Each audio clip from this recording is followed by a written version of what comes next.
Halo semuanya, Assalamualaikum warahmatullahi wabarakatuh. Balik lagi dengan saya Anwar di Empat Otomotif. Nah, banyak atau tidak sedikit orang yang kecewa dengan edisi terbaru daripada Toyota Avanza, di mana pada saat Toyota Avanza awal diperkenalkan ini seharusnya menjadi salah satu yang paling menarik perhatian karena tampilannya berubah total dari edisi Toyota Avanza sebelumnya. Tapi banyak atau tidak sedikit, ya saya sebutkan tidak sedikit orang yang kecewa dengan edisi Avanza terbaru.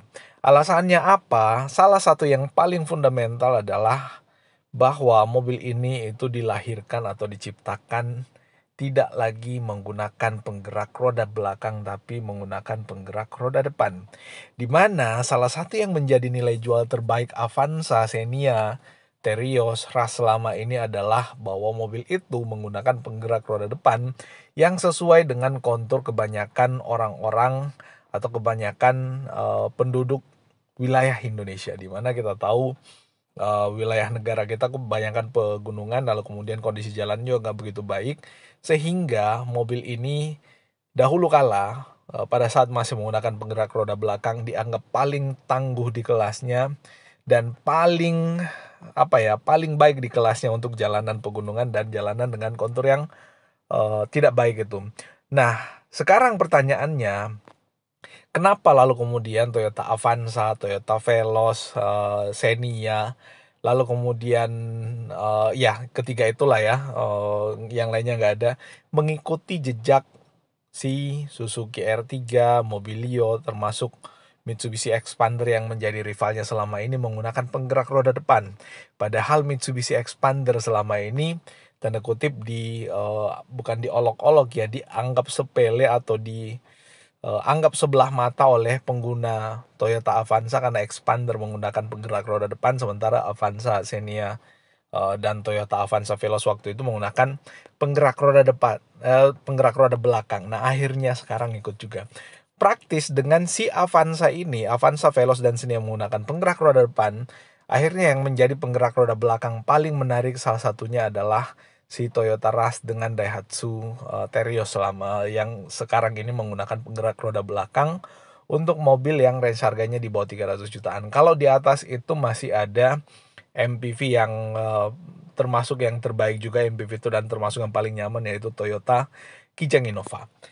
Nah, buat kalian, salah satu di antara kalian maybe yang merasa cukup kecewa juga dengan edisi terbaru daripada Toyota Avanza karena menggunakan penggerak roda depan, sayang sekali menggunakan penggerak roda depan, tidak sesuai dengan ekspektasi kalian yang selama ini, seperti Avanza yang ini ya, yang kita tunjuk ini, yang masih menggunakan penggerak roda depan belakang. Silakan tuliskan di kolom komentar yang ada di bawah pandangan kalian tentang Avanza terbaru, Xenia terbaru, dan Toyota Veloz terbaru yang akhirnya mengikuti jejak mobil-mobil low MPV lainnya yang menggunakan penggerak roda depan. Menurut kalian gimana? Menarik nggak si Avanza ini dengan penggerak roda depan? Silahkan tuliskan di kolom komentar yang ada di bawah. Nah, sekarang kita jelaskan. Nah, kalau mobil ini menggunakan penggerak roda depan, sebenarnya secara sederhana kalau kita logikakan ya, memang bobot mobil ini pada saat keadaan kosong itu lebih berat di depan. Kenapa lebih berat di depan? Karena di depan sini ada mesin, ya, ada mesin yang bobotnya cukup berat. Lalu kemudian ada transmisi dan gearbox yang juga menambah bobot bagian depan sehingga bagian belakang itu tidak terlalu berat. Nah, mobil itu yang dibutuhkan adalah traksi pada roda penggeraknya. Nah, traksi itu ada kalau misalkan grip ban ke aspal itu maksimal. Grip ban ke aspal atau ke medan tanah atau aspal atau jalanan itu maksimal kalau didukung dengan daya tekan mobil karena bobot beban. Misalkan sekarang mobil dalam keadaan kosong kayak gini nih.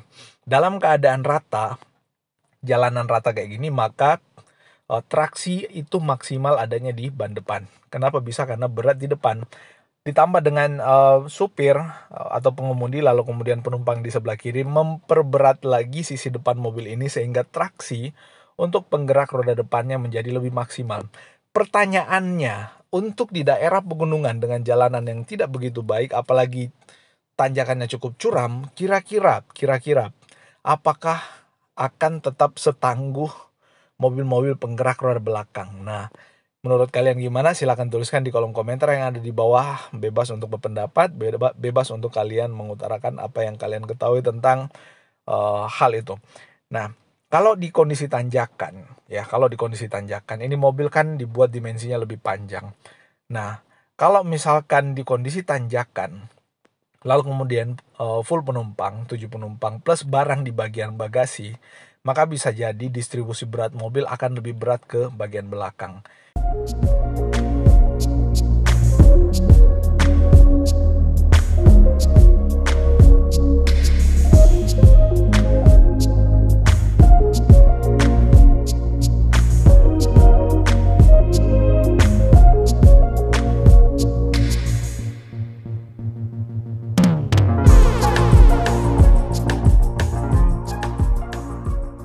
Minimal maybe 40-60, 40 di depan, 60 di belakang.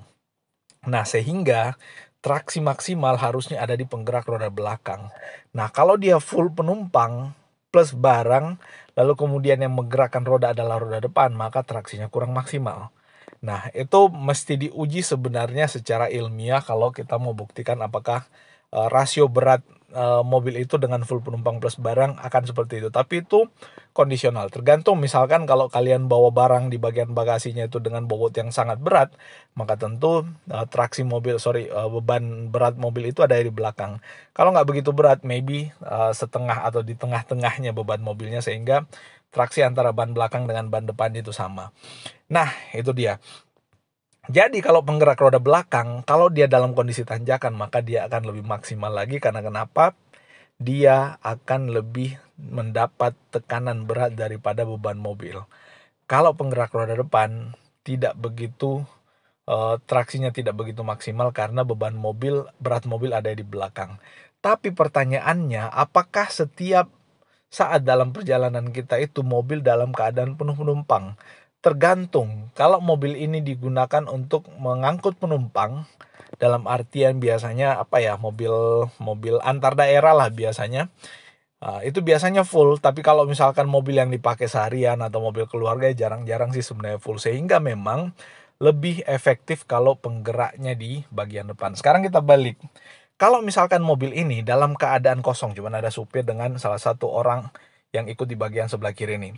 Nah, di tanjakan itu kan akhirnya kalau dia penggerak roda belakang, baris kedua kosong, baris ketiga kosong, ini kan bagian belakangnya jadi ringan, sementara yang belakang ini menjadi penggeraknya. Nah, kalau dia kosong bisa jadi bannya overspin karena traksi bannya tidak maksimal, karena beban mobil itu beratnya posisi ada di depan. Sehingga memang kalau dia dalam keadaan orang yang ada di atas cuma 2, satu di supir, satu di bagian sebelah kiri, maka traksi yang paling maksimal adalah roda depan. Sehingga penggerak terbaik untuk kondisi seperti itu adalah penggerak roda depan. Sehingga sebenarnya perdebatan antara penggerak roda depan dengan penggerak roda belakang itu kasuistis. Tidak selamanya penggerak roda belakang menang, tidak selamanya pula penggerak roda depan menang. Semua intinya balik ke selera atau balik ke kebutuhan atau balik ke keinginan yang ingin kalian dapatkan terhadap manfaat dari mobil yang kalian beli. Intinya seperti itu. Nah, buat kalian yang kecewa karena mobil ini menggunakan penggerak roda depan sementara harapan kalian adalah penggerak roda belakang, ya itu sah-sah saja menurut saya. Dan ya silahkan kalian tuliskan di kolom komentar yang ada di bawah kalau ada yang ingin kalian tambahkan tentang pandangan itu. Nah, sekarang kita lihat. Mobil ini itu menggunakan penggerak roda depan tapi dimensinya dibuat lebih panjang. Nah, ini bagian belakangnya kelihatan lebih panjang ya, dari posisi ban ke belakang itu agak panjang. Lalu kemudian mobil ini juga menjadi lebih lebar sehingga memang untuk kalian yang tinggal di pegunungan dengan kontur yang cukup curam, ya tidak disarankan untuk memuat penumpang dengan jumlah bagasi belakang yang terlalu berat. Ya, tapi tergantung kalian. Kalau misalkan skillnya oke, ya bisa jadi itu nggak ada masalah. Ya, tergantung the man behind the wheel-nya. Kayak gitu. Nah, ini kalau kita lihat dari samping, dimensi mobil ini memang kelihatan lebih panjang ya daripada edisi Toyota Avanza sebelumnya. Nah, untuk kalian yang kecewa karena mobil ini akhirnya menjadi penggerak roda depan, satu hal yang perlu kalian pahami bahwa penggerak roda depan itu pertama lebih efisien, biaya maintenance-nya nggak ada oli gardan, nggak ada servis bagian gardan, keadaan belakang ya, nggak ada lagi, lalu kemudian nggak ada penggantian kopel atau cross join untuk drive shaftnya atau apa sih istilahnya itu yang bambu ke belakang itu, nggak ada lagi maintenance dari sisi itu.